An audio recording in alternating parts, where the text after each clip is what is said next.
О, боже. Чалма.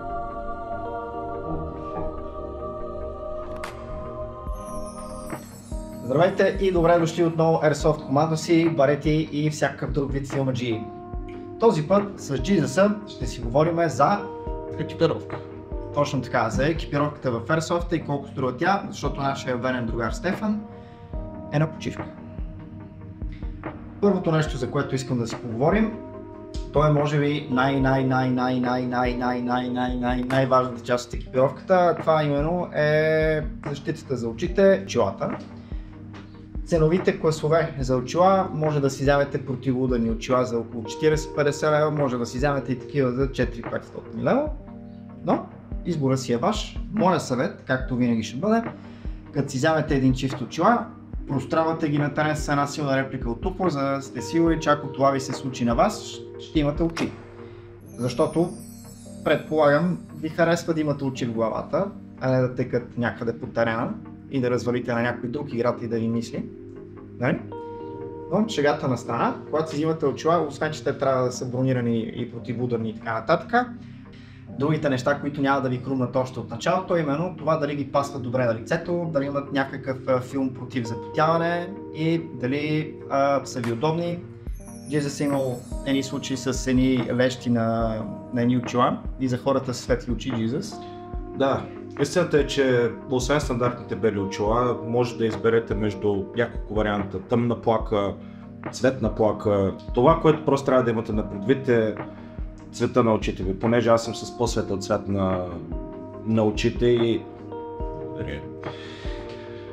истината е, че при мен е оранжеви, жълти, всякакъв друг цвят, различен от тъмни или светли плаки, ми натоваряха страшно много очите до момента, в който беше трагично. Така че, когато ходите да си изберете очила, освен че те трябва да ви пасват и трябва наистина добре да стоят на лицето ви, за да не се случи така, че тичате, докато правите някакви по-такива интересни упражнения на терена, очилата да ви паднат и тогава ще бъде лошо. Но опитайте се да поседите малко с очилата, да погледате към слънцето, просто да видите дали окото ви естествено ще привикне към тях или ще ви се наложи малко да пресвивате очите или по някакъв начин да се стараете да нормализирате зрението си. Аз лично мога да кажа, че играя с по-светли розови плаки, като тези, които са на масата. Може моят личен модел е SMG, за да ги покажем. Розовите плаки. В моя случай ми върши работа много добре, защото когато съм пробвал да играя с черни плаки и в момента, в който съм навънка на слънце и вляза в някоя мазели в някаква сграда, където е малко по-тъмно, Бога ми, аз не виждам по-далеч от носа ми, което нали, мене много не ме кефи. Но пък ако сте хора, които играете предимно на открити терени на слънце, естествено черните плаки са доста окей, защото все пак ще следите очите от слънцето. И нещо много важно, което искам да кажа на всички останали хора. Пичове, тези, които играете с тези меш очилата с мрежата, Спрете. Да, не дейте, защото има шанс някоя така доста по-силна реплика да удари очилата. Да, няма да влезе цялото топче, но достатъчно е малки процент от топчето да влязат вътре и все пак може да ви наранят. Моля ви, очилата са най-важното нещо, мислете го така както го мислите за вас да се пазите и така как да пазите живота и здравето на... Слава Богу, до сега не знам да имало изтекло око на някоя игра, но имайте на предвид, че това е най-важната екипировка, така че ако можете, не щадете пари там. Да. Сега ще поговорим за втората част от защитната екипировка, именно защитата за лице. В моят случай разполагам с две маски. Едната е от тези балаклави, които сте виждали в AliExpress му и всички такива супер модерни сайтове за защита и скъпа екипировка. Tactical, Navy Seal, шутера. Имайте предвид, че тази маска стои доста удобно на главата, защото първо поема формата и второ пази носа и зъбите. Останалата част на лицето обаче не ми покрива, което стига да не ви е проблем да ви ударят в бузата, не е толкова страшно, но има един друг момент, където за хора с по-малко лице като мене, по-финни, като сложим маската и тя ми повдига очилата. Затова отново като съвет, ако сте се насочили към точно този вид маски, те струват около 10, 15, 20 максимум лева, въобще не са скъпи, заслужават си парите със сигурност. Мерете ги с очилата, за да видите дали тя ще ви бъде добре. Или дали ще ви стои добре на очилата, дали няма да ви ги повдига, защото както поговорихме с Mr. Jesus, очите са важни. Другата, маската всъщност с която игра аз, отново съм си я взел за около 10-15 лева. Няма да издържи на голямо топче, но основно ме пази, когато понеже игра на такъв терен, където се трябва да малко по-къси дистанции. Пази не от скъпите маски. Jesus може да разкажеш за другите маски. И ти с какво играеш всъщност? Аз това, което съм избрал за себе си да играя е с шамия, която просто увивам около лицето си. Причината, поради която го правя е, че доста често ми се запотяват очилата и част от причината е, че подобен тип маски, когато дишаш в тях, ако няма хубава вентилация, просто цялата топлина на дъха се качва нагоре, очилата започват да се замъгляват и съответно ви пречат с по едно топче да сваляте по 7 души. Освен стандартните маски, има различни вариации с такива, които са с допълнителна защита за ушите, пак случайно вълцели топче там. Не е приятно, но не е болка за умиране. Също така има и къстъм направени защити, но там трябва да сте много внимателни, защото имайте напред, че това го слагате на лицето си. И ако се случи, не дай си Боже, с по-силна реплика да бъдете ударени, това може да се буквално се спраска и пластмасата да тръгне към лицето ви, към зъбите ви. Препоръчително е да започнете с нещо по-просто, по-ефикасно. Маската, която Крум показа, е абсолютно достатъчна, за да усетите просто дали това е вашето, дали ще бъде само с предна защита, дали ще имате покрай ушите. И вече оттам нататък започнете първо с сигурното и за очилата, и за лицето ви, и оттам нататък, когато вече усетите динамиката на играта, можете спокойно да се напасвате. Не залагайте на някакви сложни неща, заложете на простото, меш маските, те, които са като тази, или тези, които са с пълно лице, и те, които си имат текстил отстрани и покриват ушите.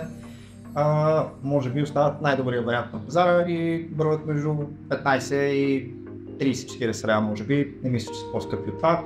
Тези, които гледате с черепите по китайските сайтове, които изглеждат много готини и много гангстърски, са точно те, където са направени от китайчун и дори топче от детска играчка най-вероятно няма да спрат.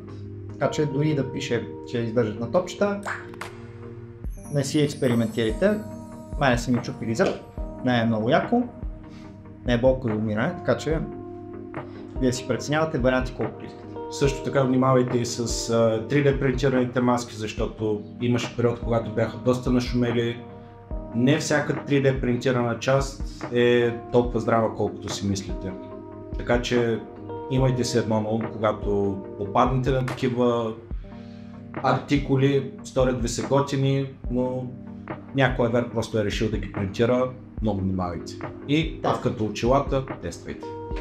Сега ще поговорим за следващата част от защитната екипировка. В нашия случай съм избрал каските. Има каски на пазара, които са по 20 лева, 40, 50, 60, 100 лева и нагоре.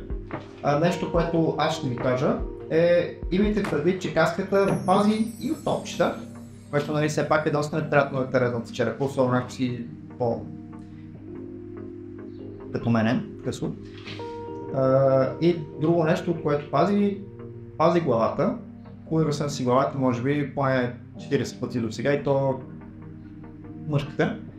Каската ме е спасяла. Единственото нещо, което аз мога да посъветвам, когато гледате за каска, е гледайте дали има механизъм върху този вътре за пристягане, защото има и каски, които са просто с едни уплътнения вътре и се закача с една връзка ето тук отдолу и сте като изпаднал германец след войната. Жал. Ако случайно дойде момента, в който не може да използвате каска, понеже тъй като аз не съм с фешън прическа, като Крума съм с малко по-дълга коса, може да използвате шапки.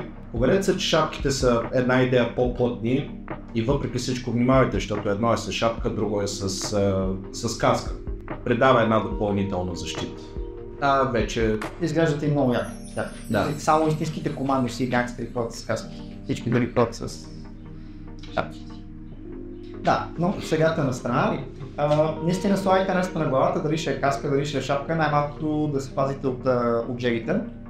Сега, нали, моя съвет е не играйте с черни шапки, за да не ви напичи главата слънцето, вие си преценявате, но имайте в предвид, че все пак един екстра леер отгоре на главата малко или много ви пази. Дали ще от топчета, дали ще от надирания, дали ще е просто ако си праснете някъде главата, случва се. Тук вече бюджет за шапки не мога да ви кажа, освен че тези шапки оборемяват пениса.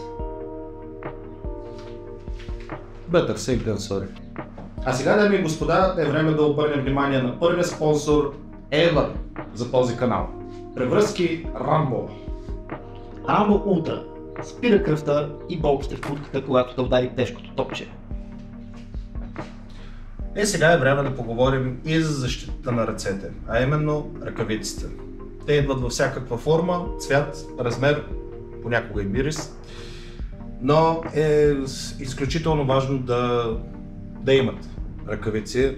Главната причина е, че повечето игри, особено в България, се играят на терени, които са или навънка в природата, или са покрай разрушени сгради, където във всеки един момент може нещо да ви се забие в ръката.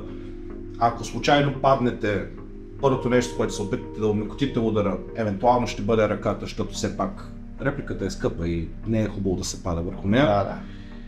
Така че добре е да използвате ръкавици. Най-малкото, когато играете на по-затворени терени, където дистанцията на стрелба е по-малка и по-честа, шансът да ви оцелят в ръката е голям.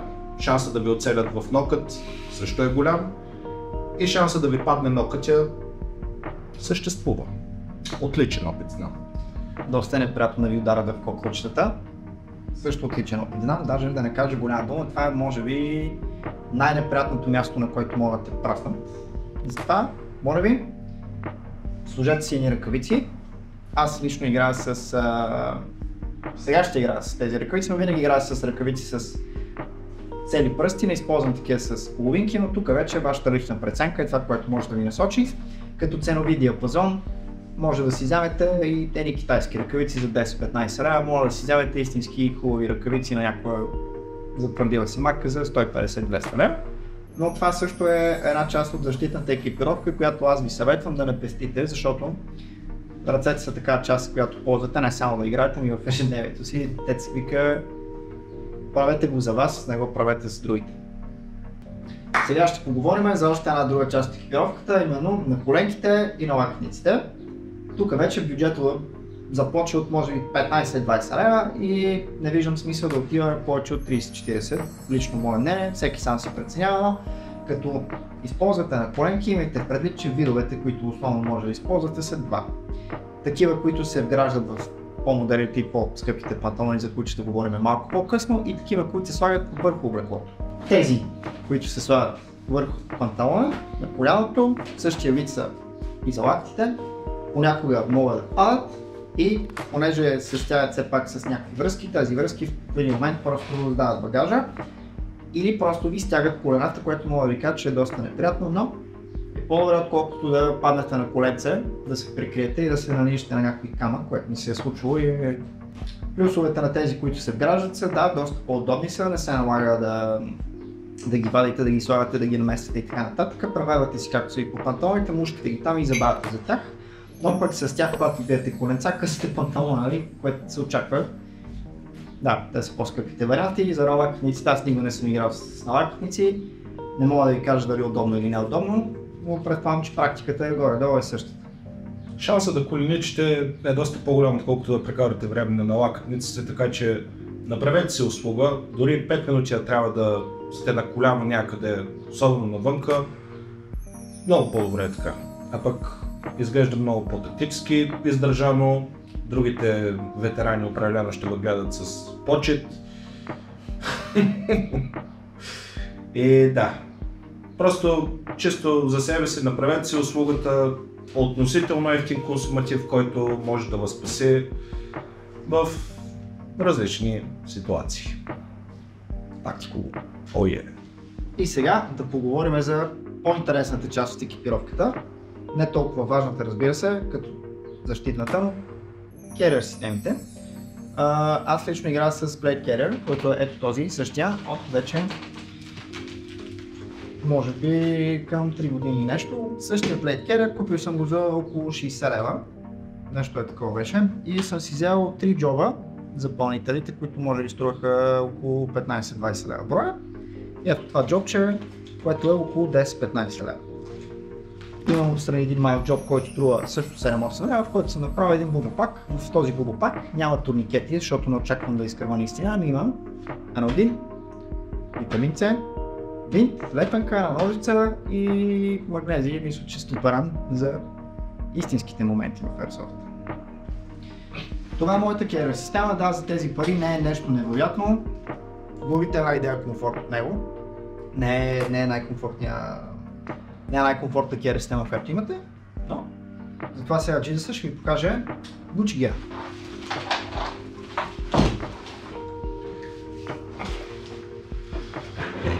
Gucci Gear, както го нарече Крум, тя е нищо повече от една жилетка за, мисля, че я взех за 280-300 лева.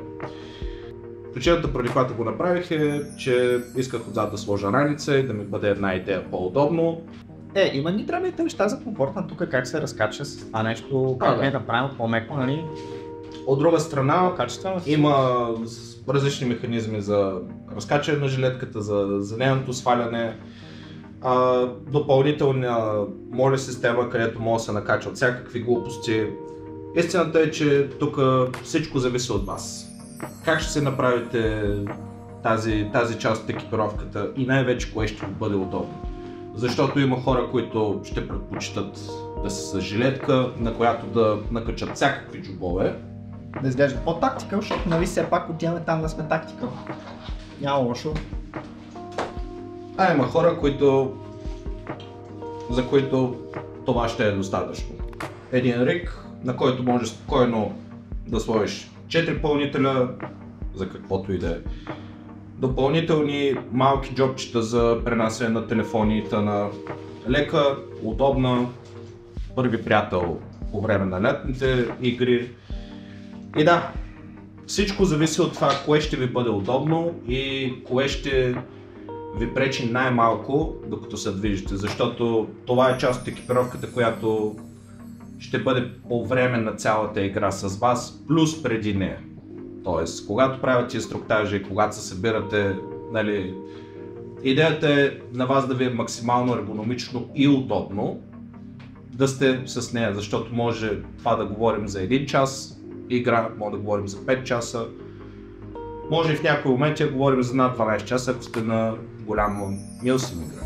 Така че помислете и преценете за себе си кое ще ви е най-удобно, кое ще е практично, защото тук идва тънкия момент между това кое ще е практично чисто и просто за вашия стил на игра и кое ще ви накара да изглеждате по-тактикал в очите на други оператори и най-вече ретари. Шегувам се, разбира се. Нека Jesus да кажеш и няколко думи за последния вид керер система, именно колана. Това е може би най-лекия вариант, най-удобният вариант. Сега ще има нагледна демонстрация от моят личен модел. Истината е, че може изцяло да оставите на страна всякакъв честрик, carrier plate и просто да играете с колан.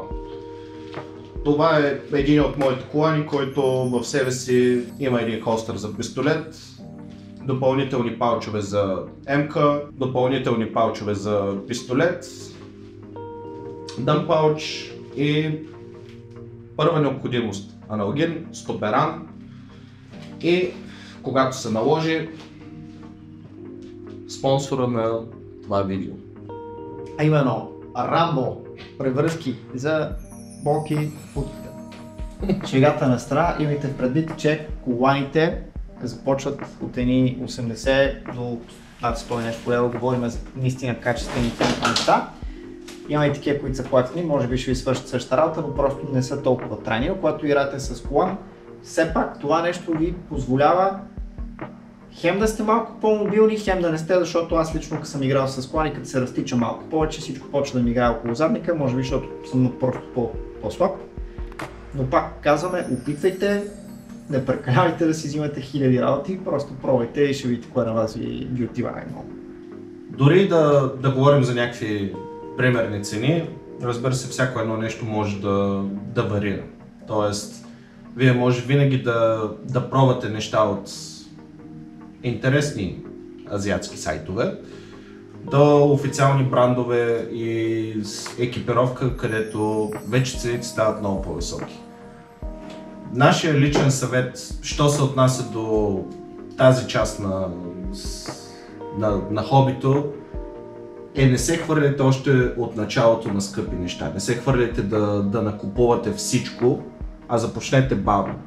Вижте кое работи за вас, вижте кое не работи, вижте кое може да бъде променено спрямо вашия стил на игра, спрямо терените, които посещавате или дори сценариите, които разигравате, защото бъдейки по-дефанзивен играч, на мене не ми е толкова голям проблем да нося повече товар със себе си, да сложа повече товар на колана, на жилетката.